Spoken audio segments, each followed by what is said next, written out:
আব্বা পাঠাইলো খেত নিরাইতে, এত কষ্ট আর ভাল লাগে না।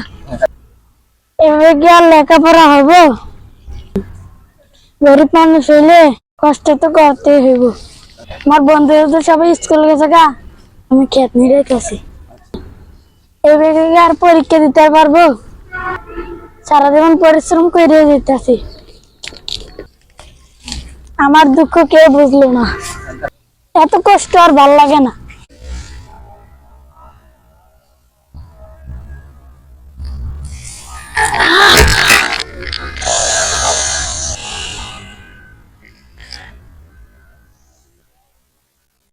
কিন্তু আমার বাপ মা আমার দুঃখ বুঝতেছে না। আমার কে বসে কাজ করার সময় জীবনটা বেদনা হয়ে গেল গা। এই কারণে পোলাপান নষ্ট হয়। এত টেনশন করে লাভ নাই। আমার লক্ষ্য হইলাম বড় কিছু হমু, পরিশ্রম দেখতে বই করে লাভ নাই। আমি জীবনে পরিশ্রম করে বড় হতে চাই।